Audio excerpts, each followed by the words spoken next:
Hi, Filmatics. Thanks for tuning in. Today we have an amazing guest for you. We have Bizhan Tong. Bizhan is an award-winning writer, director, and producer known for the film The Escort. Bizhan, welcome to the show.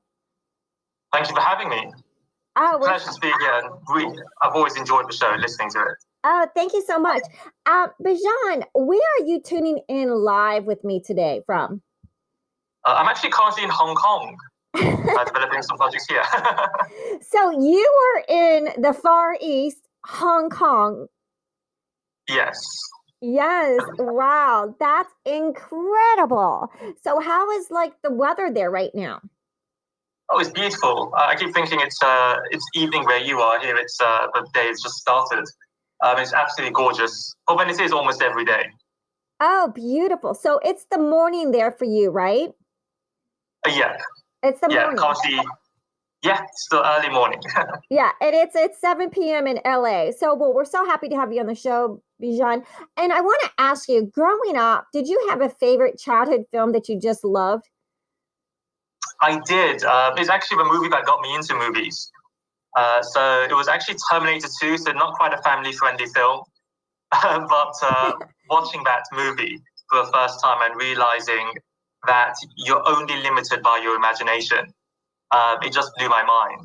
And the relationship between a robot and a boy, as a child watching it, it was really touching. So that film was, to me, the moment I decided I wanted to be like that, like Cameron, and tell stories on my own for the screen.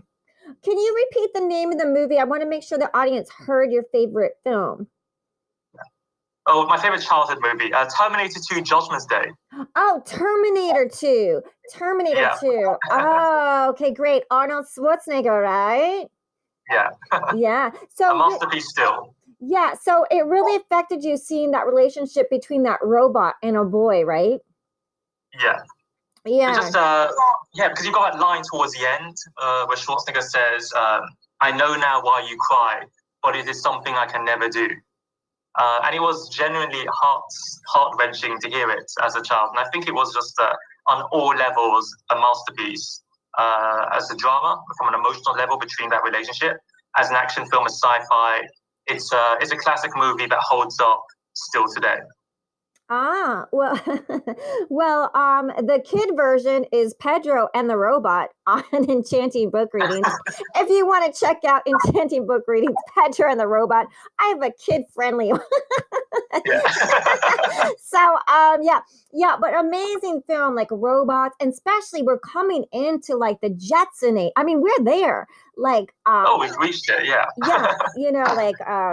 Yeah, flying cars pretty soon. I mean, we got flying drones, are you right? Exactly. Yeah. No, we're very much reaching that whole Cyberdyne systems reality of today. Unfortunately, no robot revolution, but still, we're definitely much closer to that reality. Oh, wow. Hey, do you guys have those big dogs walking around, those big robot dogs? We always see things in the news, all these robotic things. Do y'all have any robotics walking the streets? I haven't seen that yet, probably more in Japan. But with that said, I've been visiting some places in Hong Kong, like Science Park and so on, and Cyberport, and the technology there is incredible. So I wouldn't be surprised if we had that there. Okay. Somebody walking their pet robot dog. Yeah. So I'm going to ask you, so that's one of the films that inspired you, but did you also have perhaps maybe a Criterion movie or a master filmmaker film that just blew your mind and said, this is what I have to do for my career? It was actually a David Lynch film, Eraserhead. So that for me was one of the, it's an auteur movie in terms of you can see it's very much, this is his style, this is his film, this is a personal journey for him as a father. It's absolutely terrific. However, rather than gush about something that I think every film fan should watch, I will instead talk about a Criterion movie, which few people mention, The Rock. It's just a classic Michael Bay film.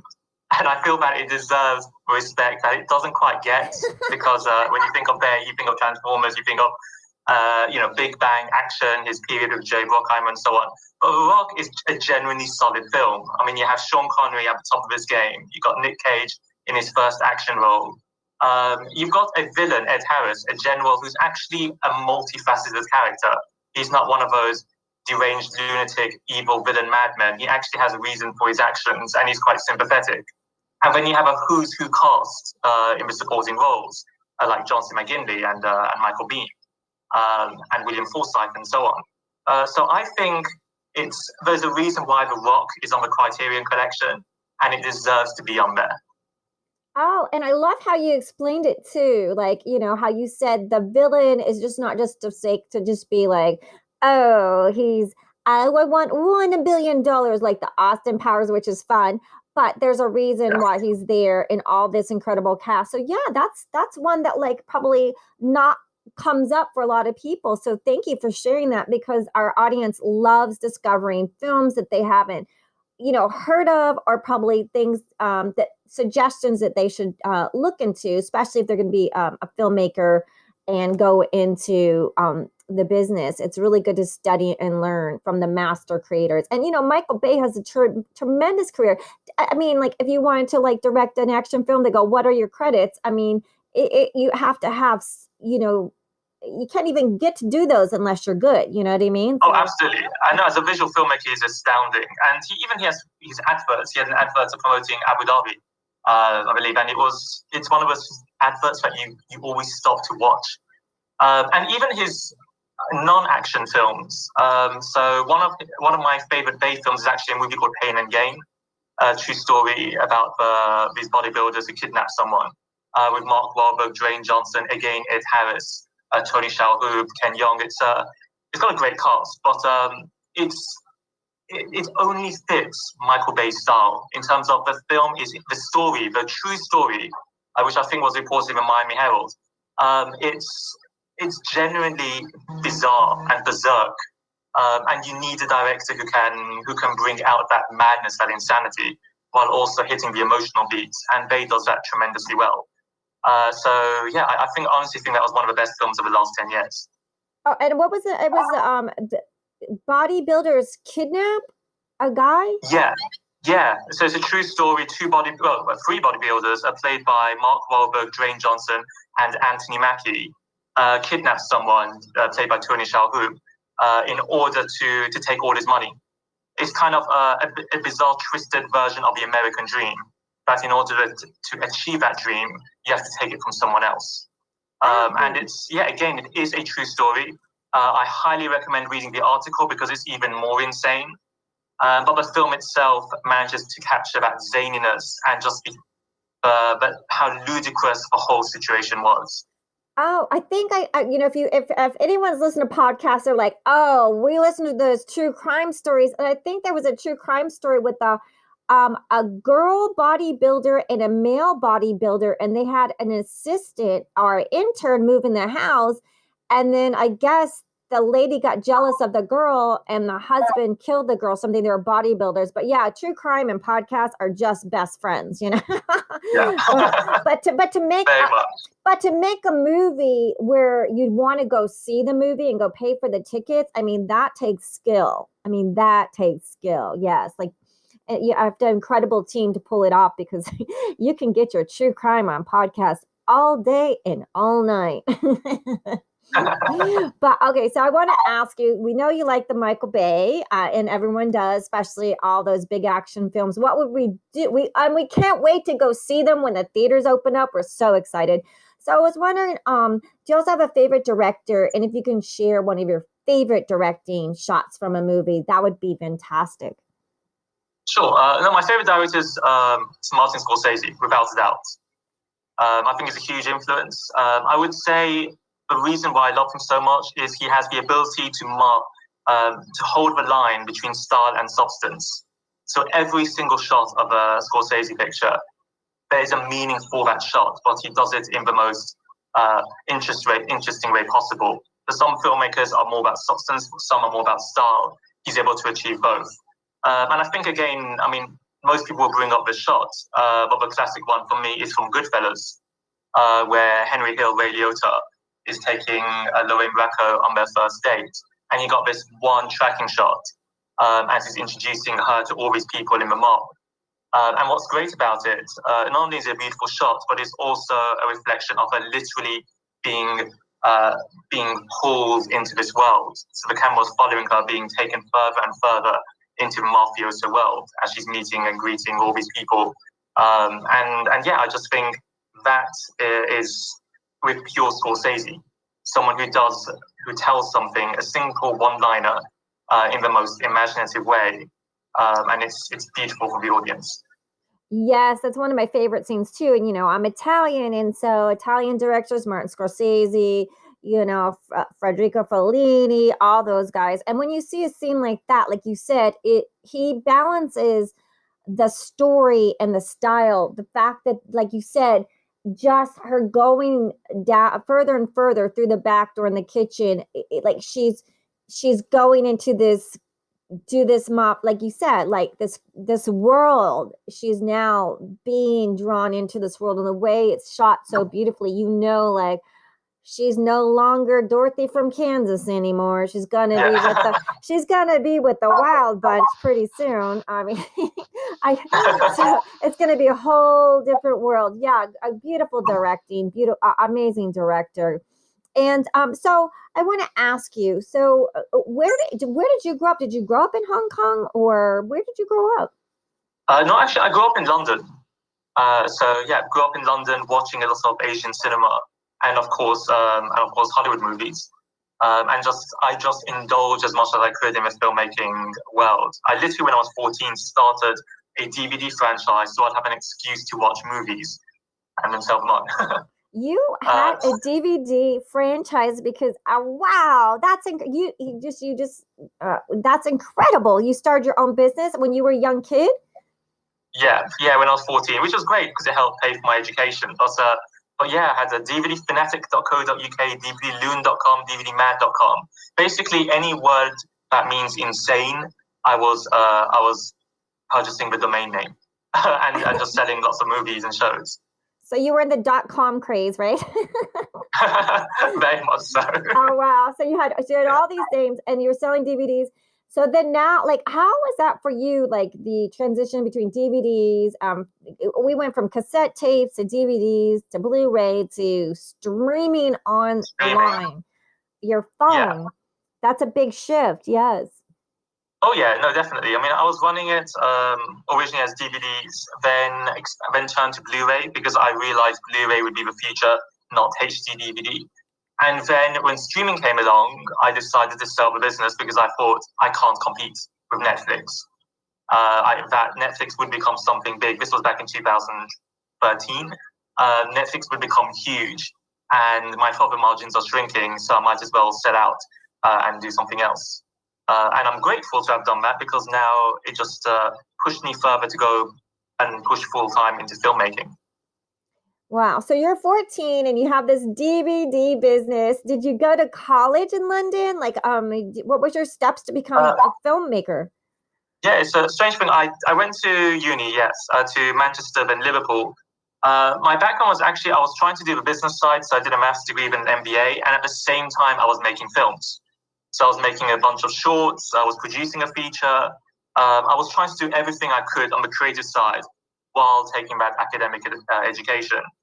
And then in terms of going full-time into film, what happened was I started a career in finance, but I was trying to focus on the film side of it. So film finance or managing relationships with people in the film business and so on.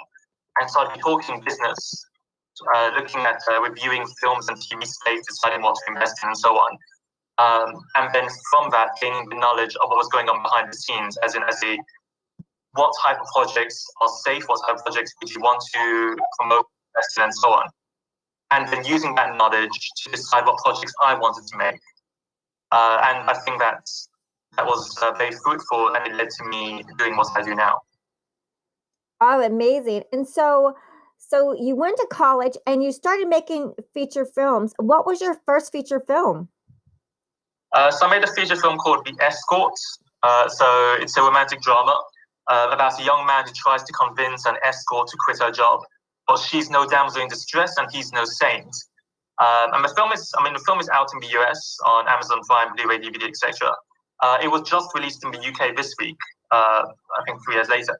And it's getting both a US stage adaptation and an Asian remake. That's amazing. That's amazing. And I want everyone to know, like, that you are the. When did you create Phoenix Waters Productions? Because you are the CEO of that. Yeah. So I formed that in 2015. Originally, it was in London, and then I expanded to the US, and then set up an office in Hong Kong for the Asia hub. So how did you? Okay, so you're this kid in college at Manchester. Where is it? Liverpool. Manchester for maths and Liverpool for MBA. But no, I'd graduated already when I started Phoenix Waters. Okay, and then so how did you pick this script? Did you write it? Did a friend, the Escort, who? How did you? So I actually wrote it. I was inspired. So the reason I chose this subject matter is I was inspired by a conversation with an actual escort. She was trying to sell her services to me while I was waiting to meet someone. And then I obviously declined. But we did have a conversation, a very innocent conversation. And she seemed quite cultured. And so it just made me want to better understand why women go into that line of work. I mean, besides the money, of course. And so I did lots of research. I interviewed real sex workers, and then went about trying to write this story. And I wanted to do something that was socially conscious. It's something I've been doing throughout my life, is trying to get engaged in anything with regards to gender equality. So, for example, the UN's He for She campaign, which Emma Watson founded, I was the co-chair of that for Barclays Group in the UK. So I wanted to do something that was trying to understand women, and especially a segment of women that are typically ignored, which is sex workers, and trying to give them a voice. And so I went about writing this film, trying to bring producers on board to help me with my own first feature, and then bringing in the cast and making the movie.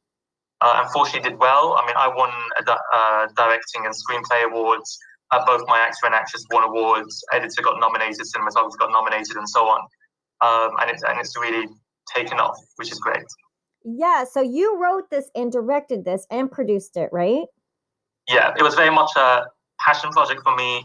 And yes, I did all that. At the same time, I wouldn't have gotten to where I am without the team. So everyone on board, the cast and crew, were absolutely phenomenal. They all believed in this project. They all wanted to make it the best they could. And so they worked tirelessly, relentlessly to make this movie the film it became. Right. So the Escort is global. It's a global award winner, and that's your directing debut, right? My feature debut, yes. My feature directing debut. Right. It's amazing. And you said the Escort is currently being adapted in the US for the stage. So on like Broadway? No, not Broadway, off Broadway. So yeah, a theatre producer watched the film. He loved it, so he reached out, and then we got talking, and he worked on adapting it for the stage, which is something I'd always planned to do at some point.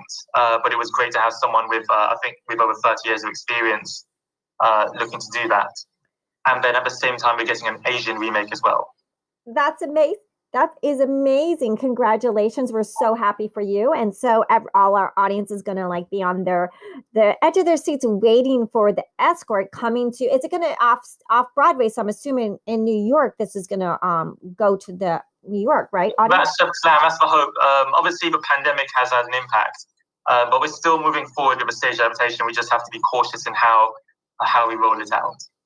Okay, so you graduate college, and then you were inspired by this chance meeting with an Escort, wrote this amazing, incredible script with a heart and a soul and a social impact about a guy who actually tries to help this girl get out of the business, right? Yeah.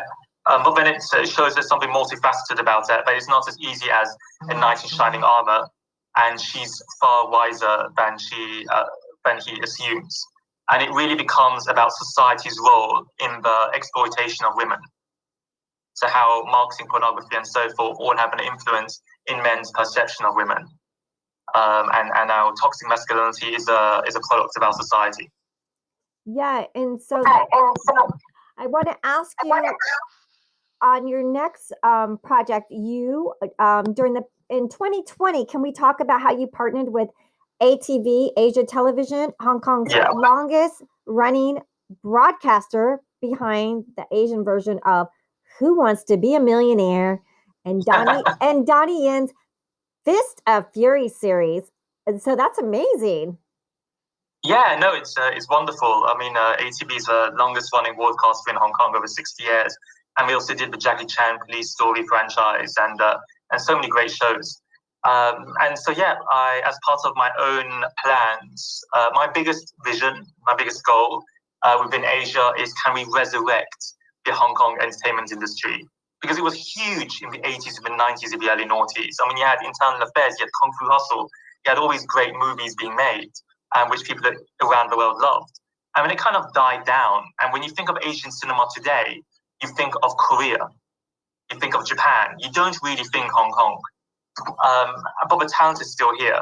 So I wanted to contribute towards its resurgence. And so eventually I partnered with ATV, so Phoenix Waters Productions, partnered with ATV, where I would run the creative direction of a studio as its executive producer. So its drama department had closed in 2016, so I reopened that. And then we partnered together along with an asset management firm, YG Capital, to film this movie called Lockdown. And it's a thriller about an actor who enters an audition during this pandemic, and the casting director forces him to pass a series of tests to keep those around him alive. And it was great. I mean, we shot around the world, like on location. And we had a tremendous cast. So in the US, we had Xander Berkeley from Walking Dead, 24 Air Force One, and of course, The Rock. We had John Savage from The Godfather Part 3, Do the Right Thing, The Last Full Measure. We had a two-time SAFTA, so South African Film Awards nominated actress. We had obviously a British cast from movies like Attack the Block, the John Boyega film, and Mangrove, the new Steve McQueen film. Voice actresses like Alex Wilson-Reagan, who played Glenn Close's daughter in The Wife, and is also voiced the lead actress in Dragon Age Inquisition, Assassin's Creed, and so on.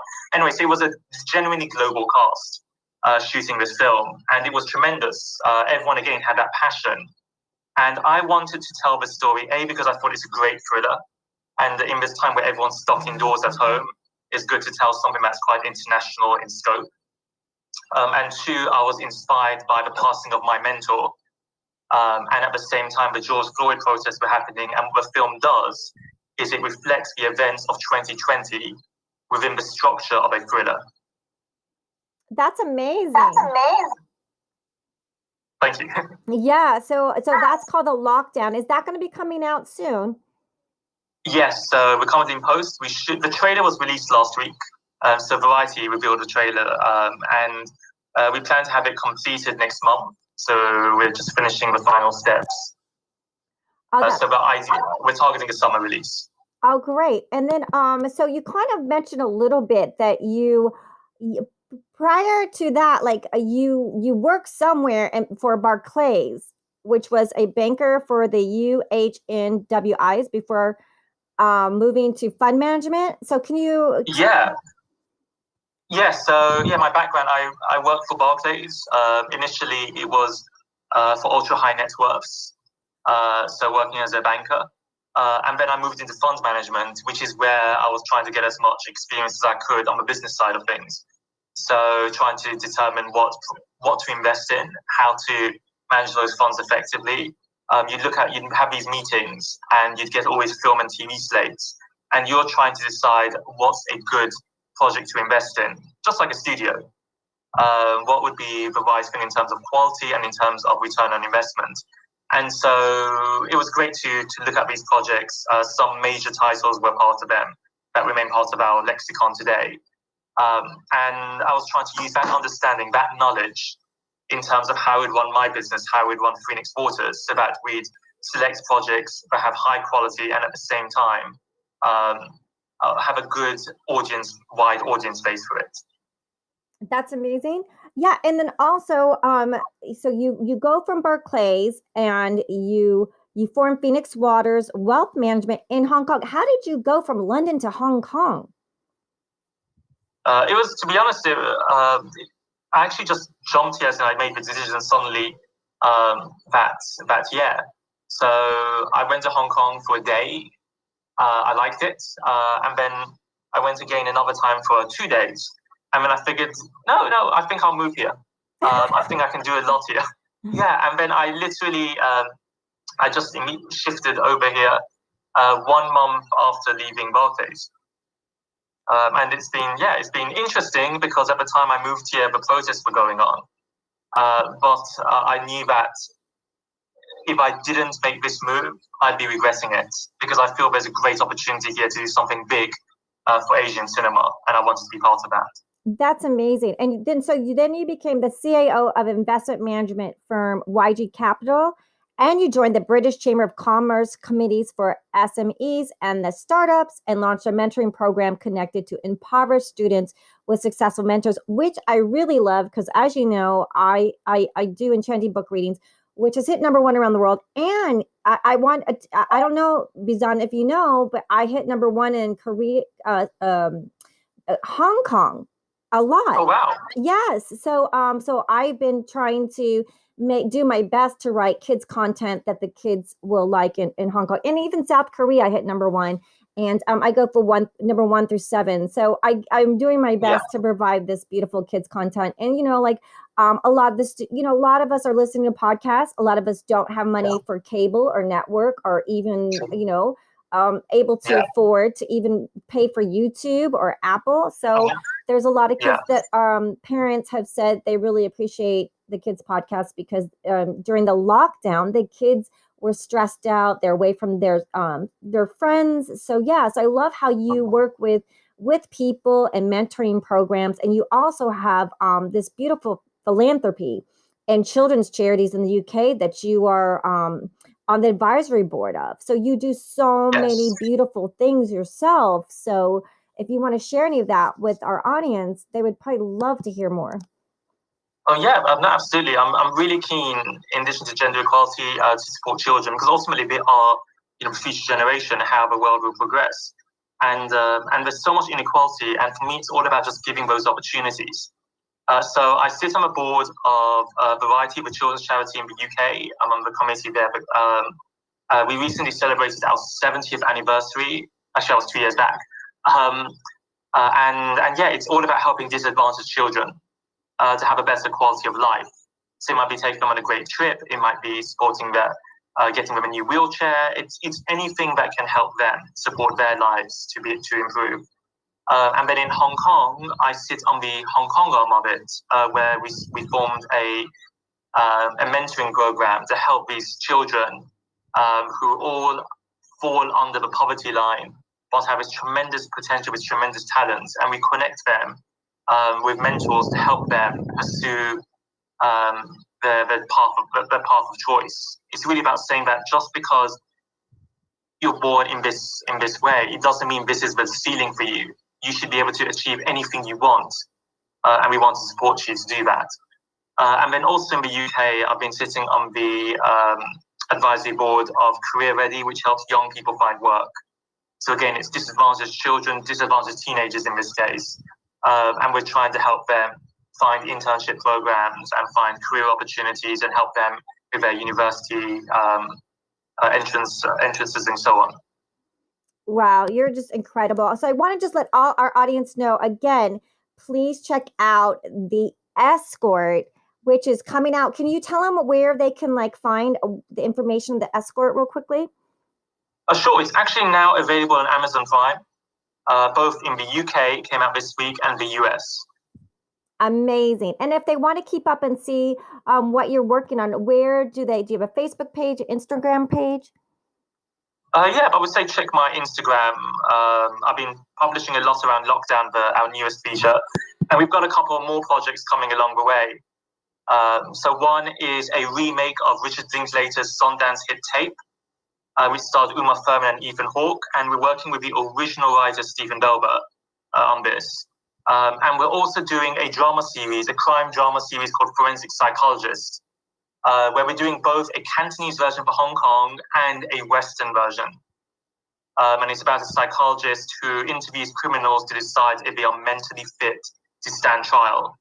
And for the Western version, I've partnered with Debbie Mason, who co-founded Kudos, the company behind Utopia Humans